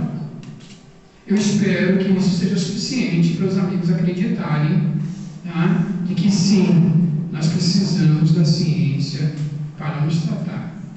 Que nós precisamos da psicoterapia, que nós precisamos da psiquiatria, que Nós precisamos da medicação.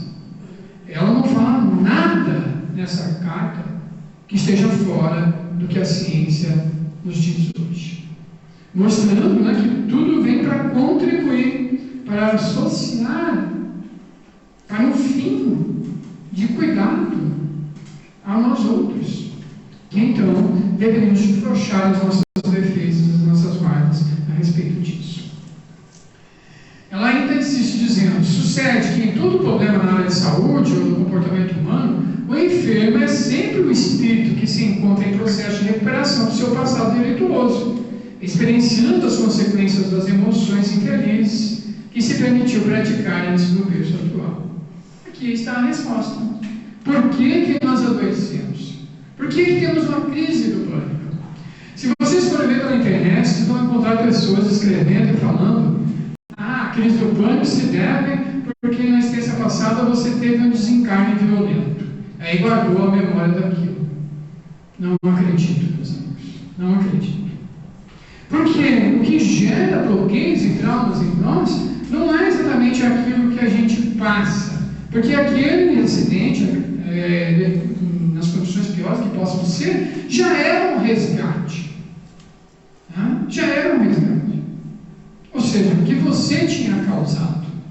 Então a gênese dessas coisas estão mais profundas. Se nós, porque foi enterrado vivo. Se você foi enterrado vivo na experiência passada, saiba que você deve ter enterrado outros 20 ou 30 pelo menos, em um tempo mais distante. E que a bondade divina ameniza e curta. Então, meus amigos, não são essas coisas que nos geram esses bloqueios, mas os desequilíbrios que nós causamos.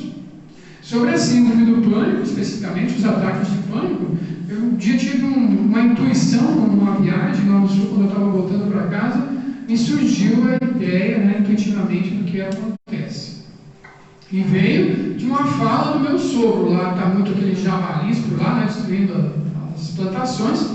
O sogro me contava lá que montaram uma gaiola lá, uma armadilha para prender os javalis. Aí prenderam os javalis, quando eles chegaram lá tinha a mamãe e 2 filhotes. Eles ficaram faceiros, né, que tinham carne para eles. Aí ele pega uma Winchester, né, 22, e vão lá para matar os javalis engaiolados. Ele atira a primeira vez, dá aquele estrondo, passa raspando na cabeça, no osso do bicho, e o bicho não morre. E eles vão barrindo, né? Os animais davam a cabeça naquelas grades, se arrebentando, se cortando todos, machucando. E aí atira mais uma vez, atira mais 2 e mata os bichos. Meu querido, minha querida, se você um dia apontou uma arma para a cabeça de alguém, mesmo que não tenha atirado, você sabe o que essa pessoa sentiu enquanto você ria? Se um dia você jogou pessoas de um precipício e você virou as costas, você sabe o que essa pessoa sentiu? Se um dia você ateou fogo a alguém amarrado a um poste e depois bebeu um gole de vinho, você sabe o que essa pessoa sentiu? Se um dia você tirou a vida de um pai de família, de uma mãe de família, você sabe a repercussão nos filhos, nas outras pessoas, o que aconteceu na vida dessas pessoas? Se um dia você roubou o dinheiro que era para uma escola, para um hospital, para uma fábrica, e pessoas morreram de fome ou doentes em consequência daquilo, você sabe o que essas pessoas sentiram? Faz sentido para vocês? O desespero que nós impomos ao outro retorna para nós. E é por isso que vem do nada, né, entre aspas, porque vem dos esporões de nosso inconsciente. Aquela energia toda que nós geramos de dor e sofrimento no outro, fez a volta e está batendo em nossa porta. E é por isso que existem esses transtornos, principalmente a essas questões de medo intenso, o transtorno do pânico. Então eu sou um monstro, eu matei, eu fiz isso, fiz aquilo. Não, você é um filho de Deus, uma filha de Deus, que graças a Deus, pela bondade infinita nesse momento, está conseguindo resgatar aquilo que você desanuizou. E a Deus ainda te dá um endereço para buscar. Tem a psicoterapia, tem as medicações, tem vários recursos. E você precisa descer só o teu orgulho, talvez, e aceitar que você precisa de ajuda, que você precisa de medicação para você melhorar muito. Então, meus amigos, nós não podemos colocar as responsabilidades nos outros em eventos traumáticos do passado que nós sofremos, porque não foi o que nós sofremos, foi o que nós fizemos sofrer. Faz sentido para vocês? Mas o nosso destino é a felicidade. Essas coisas vêm hoje só como um pedacinho daquilo tudo que nós harmonizamos, porque Deus é tão bom que cobra só a 10ª parte, como fala Jesus. É só aquela partezinha, aquele pedacinho, para a gente aprender, para a gente não fazer mais. Agora eu sei o que é o medo de alguém com a arma apontada na cabeça. Agora eu sei o que é o sentimento de alguém sendo arrastado por um cavalo no chão, esquartejado, empalamado, crucificado. Nós talvez já passemos por tudo isso. É assim então que renascendo com aquela culpa esculpida nos nossos tecidos sutis do ser, temores e inquietações aparentemente injustificáveis surgem de inopino, expressando-se como leves surtos do pânico. Nem sempre tão leves, né? Compreendemos a Gênesis agora? Faz sentido de onde vem tudo isso? E por que, né? É tão difícil passar sobre isso? Porque nós estamos só experimentando uma pontinha do que nós levamos os outros a sentir. Às vezes com a própria caneta, quando assinamos uma sentença de morte, de desapropriação, qualquer outra coisa nesse sentido. Pode acontecer, então, que esse surto, né, esse distúrbio do pânico, seja de natureza fisiológica, e os inimigos espirituais do paciente aproveitam-se do desequilíbrio emocional do seu adversário e investem agressivamente, acoplando-se no perispírito e produzindo simultaneamente a indução obsessiva. Porque uma coisa é eu resgatar aquilo que eu fiz ao outro, sendo que os outros já me perdoaram e seguiram a sua vida. Mas e se alguém não me perdoou? Os amigos aqui estão só à minha espreita, né? Querem vingança. Aproveitam-se desse momento meu de fragilidade. Eu tenho a culpa no cartório, né? Tenho impresso no meu perispírito mais do que no meu genes. Porque se o meu genes era com predisposição, é porque o meu perispírito estava em desarmonia.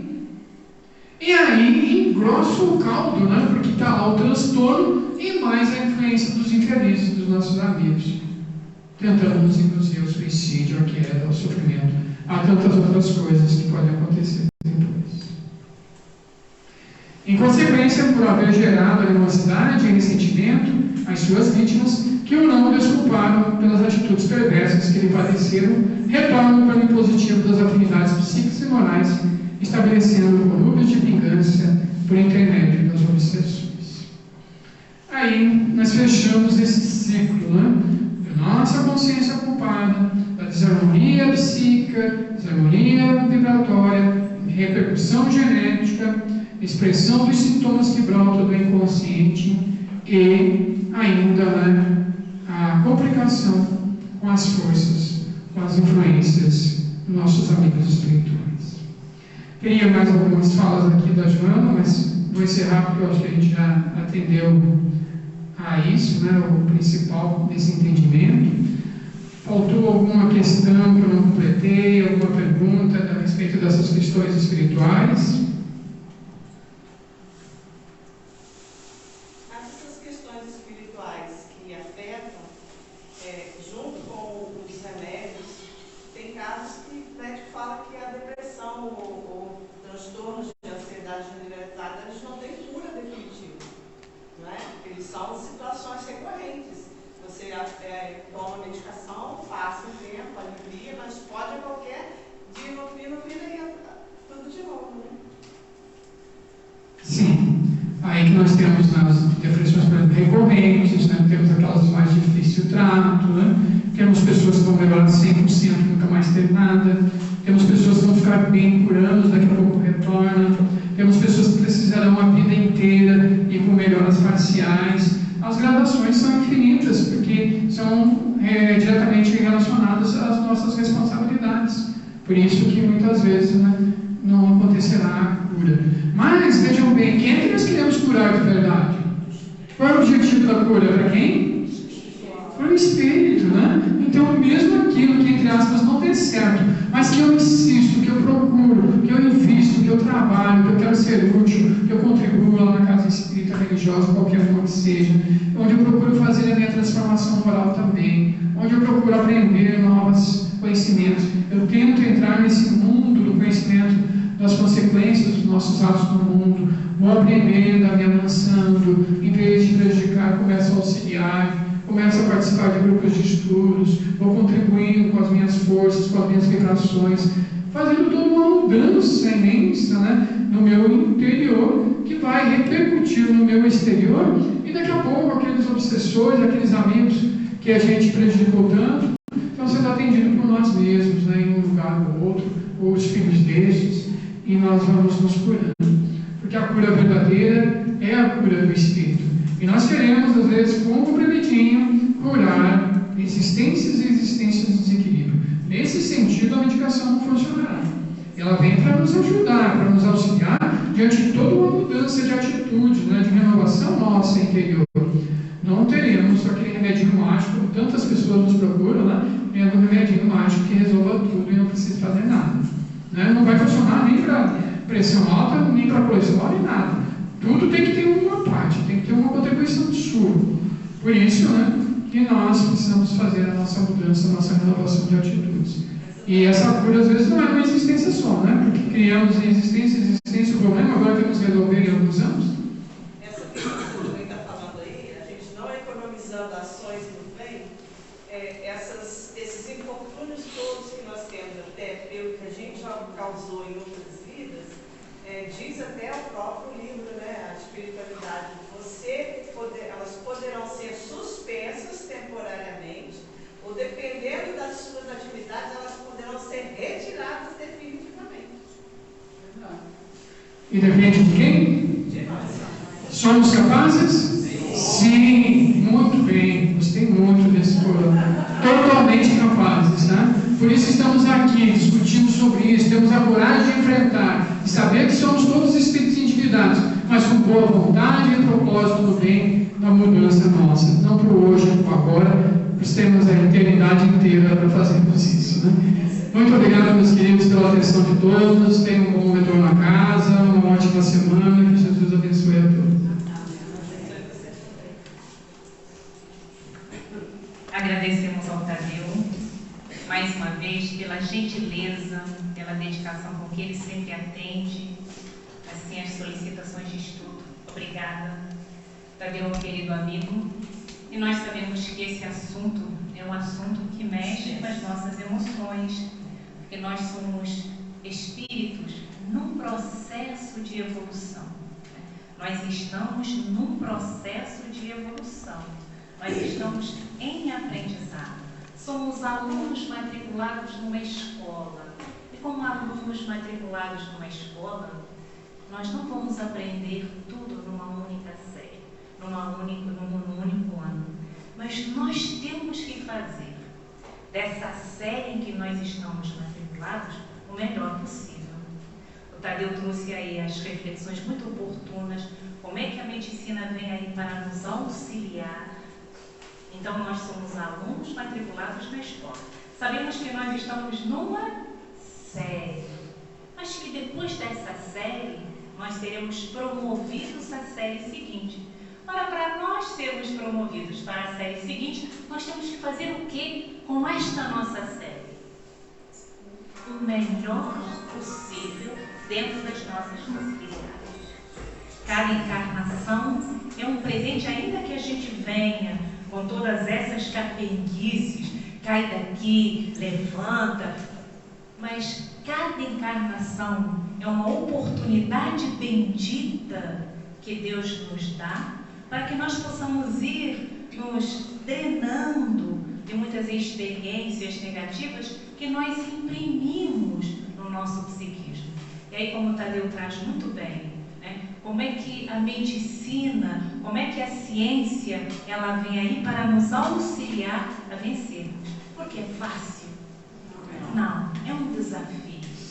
Mas nós temos aí o aprendizado. Quando nós nos reunimos numa tarde, nós hoje é dia de Páscoa, alguns de nós deixamos familiares em casa, aí eles perguntam assim, vai para o centro de novo?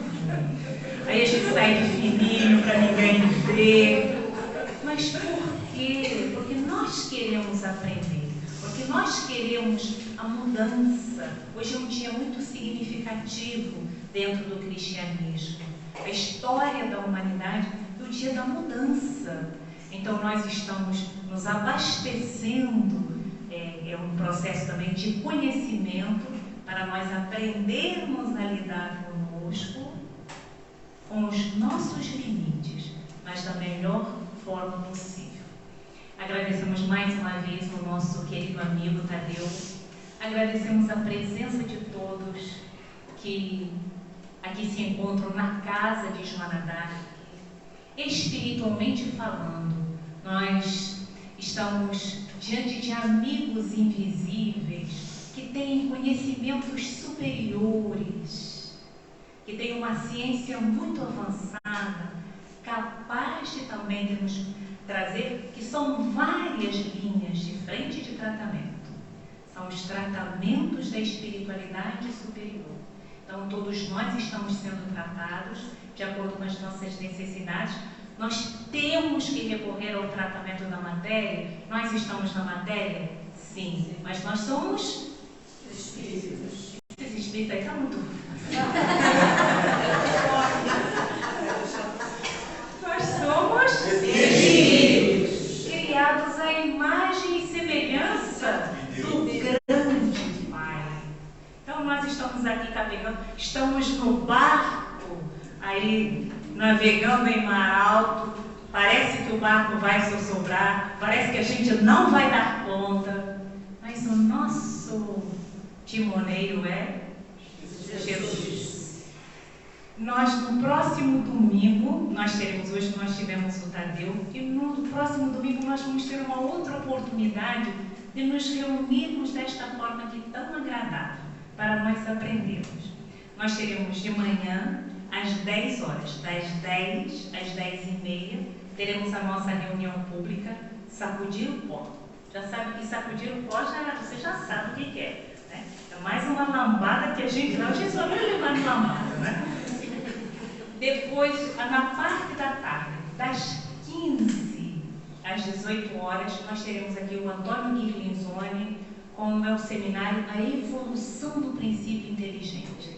Então, dá tempo de nós virmos de manhã, vamos almoçar, uma coisa leve, para ninguém ficar aqui cochilando, e às 15 horas nós aguardamos todos aqui com Joana d'Arc, das 15 às 18. A evolução do princípio inteligente com o nosso irmão Antônio Guirlinzoni.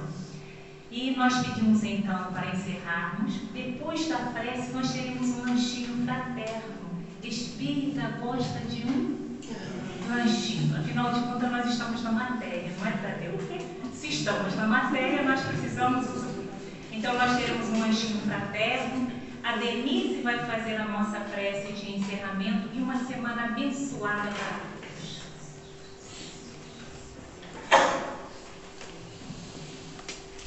Boa noite. Boa noite. Vamos então para o melhor momento, o momento da prece. Aqueles que quiserem, fechem os seus olhos, alinhem um pouco a coluna. Vamos respirar profundamente, nos identificarmos com a nossa centelha divina, com todas as virtudes celestiais que caem de mais alto ao nosso coração nesse momento, e agradecermos a Deus por tudo que somos, por tudo que recebemos, por todo o nosso potencial de fazer luz.